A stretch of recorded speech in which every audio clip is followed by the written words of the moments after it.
Ashama harka fuune kabajamtoota daawwattoota qaroo miidiyaa akkuma maqaa isaa oduu fi odeeffannoowwan qoratee kan isin biraan gahuudha. Qaroo miidiyaa like, share, subscribe gochuun maatii ta'aa isiniin jenna. Sagantaan waldhabdee hooggantoota TPLF gidduutti mudatee fi baatiiwwan hedduuf ture furuuf qophaa'ee guyyaa har'aa onkoloolessa 22 bara 2017 abbootii amantiitiin durfamuun magaalaa Maqaleetti gaggeeffamaa jira. Waltajjii kanarratti hoogganaan TPLF Dr. Dabratsiyoon Gabra Mikaa'el, hoogganaan bulchiinsa yeroo Obbo Geetaachoo Raddaa fi hooggantoonni dhaabbatichaa biroonis argamaniiru. Waldhabdee kana karaa faayidaa uummataa fi biyyaa hin sharafneen furmaata waaraa itti kennuuf kan qophaa'e ta'uun ibsameera.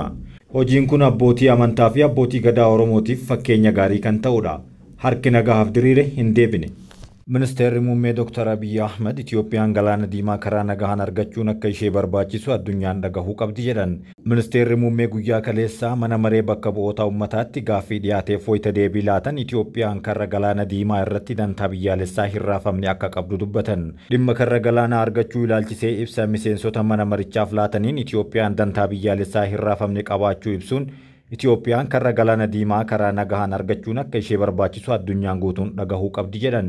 Dhimma galaana diimaa irratti of dhoksuu fi boodatti deebi'uun akka hin barbaachisne kan ibsan Dr. Abiy itti dabaluunis nuti waraanaanis ta'ee humnaan argachuu hin barbaannu garuu itti dabaluunis nuti Somaaliyaatti aannee biyya hawaasa Somaalee baay'ee qabu waan taaneef obboloota keenya waliin ajandaa biraa hin qabnu wanti nuti jechaa jirru garuu karra galaanaa xiqqaa nuuf kennaadha jechuun dubbatan. Baatiiwwan sadiin darbanitti investimentiin doolaara miiliyoona 300 hawwachuun danda'ameera jedhame. Bara baajataa kanatti baatiiwwan sadan jalqabaatti investimentiin doolaara miiliyoona 300 hawwachuun akka danda'ame korporeeshiniin misooma paarkiiwwan industirii Itoophiyaa beeksiseera.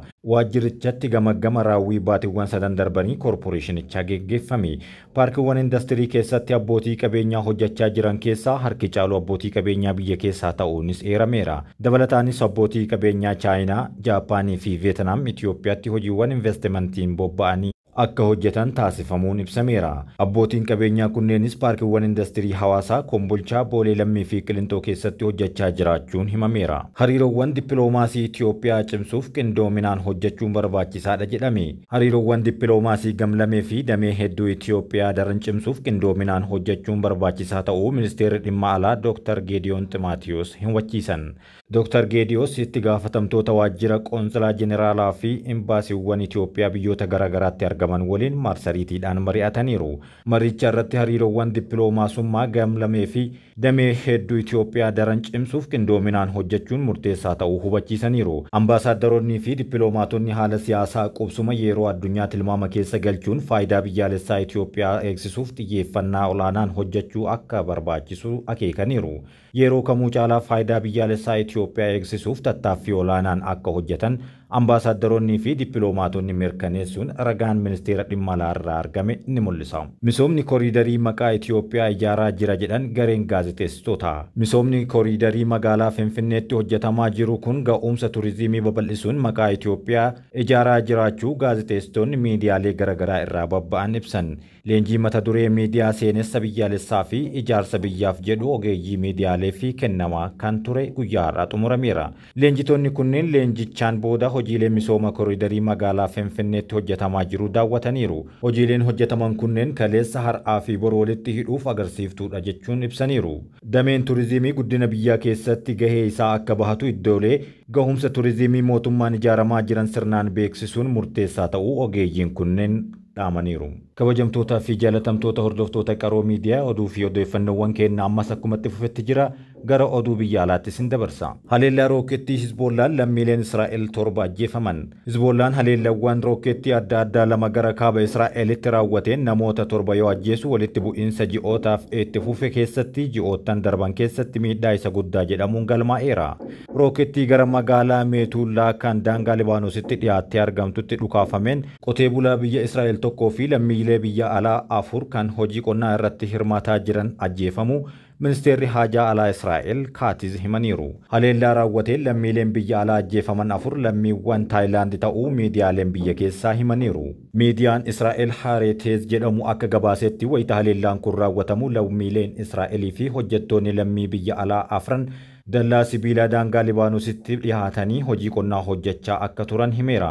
Itti dabaluunis Meetuulaan zoonii waraanaa ta'ee osoo jiruu namoonni ajjeefaman kunneen lafa kana akka seenan waraanarraa hayyama argataniiti jedhame.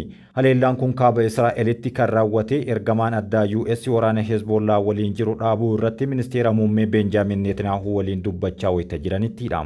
Akka ibsi waajjiricha irraa bahee agarsiisutti Netanyahuun jira US kanatti yoo dubbatan wanti guddaan Israa'el yaaddoo nageenyaa kamuu Libaanos irraa dhufu dhabamsiisuun ummata keenya nagaan akka jiraatu qe'ee isaa irratti deebisuudha jedhaniiru. Oduu biraatiin Chaayinaan xiyyaara sa'aatii 2 keessatti Niw Yoork irraa gara Beejingitti imaluu danda'u kalaqxe. Yeroo ammaa kana Niw Yoork irraa gara Beejingi balali'uuf hanga sa'aatii 20 kan fudhatu yoo ta'u, xayyaarri amma kalaqame kun saffisa xayyaara Konkordii yeroo ammaa addunyaa kanarratti saffisaa ta'ee dachaa lamaan akka deebi'u himameera. Humna guddaa addunyaa lammaffaa kan taate Chaayinaan xiyyaara daldalaa saffisaa ta'e hojjechuun beeksisteerti. Akka gabaasichi dhiyaatetti fageenyi Niw Yoork fi Beejing gidduu jiru kiiloomeetira 6,800 ol kan ta'udha jedhame. Xayyaarri imaltoota Chaayinaa keessatti sa'aatii 2 keessatti fageenya kana balali'uu danda'u Instituutii Teeknooloojii Linkoontiyaangiin hundeeffamuun mirkanaa'eera. Dhaabbatichi balallii yaalii kana geggeessaa akka ture kan beeksise yoo ta'u, adoolessa dhufu balallii yaalii isa xumuraa kan geggeessu ta'a. Xayyaarri imaltoota humna ol ka'aa ta'e qabu kun bara 2027 irraa eegalee gabaaf kan dhiyaatu ta'uu himameera. Xiyyaara imaltoota idilee Concorde Expression alatti Niw Yoork irraa gara Beejingitti balali'uuf sa'aatii 16 hanga 21 kan fudhatudha. Concorde xiyyaarota addunyaa irratti saffisaan hojjetaman keessaa isa tokko yoo ta'u, dhaabbatichi gabaa irratti isa jalqabaa ta'us dhuma bara 2006 irraa eegalee xiyyaarota haaraa oomishuu dhaabeetii kan inni jiru. Kabajamtoota maatii Qaroo Miidiyaa laayik, sheer, sabiskiraayib gochuun maatii isaa akka taatan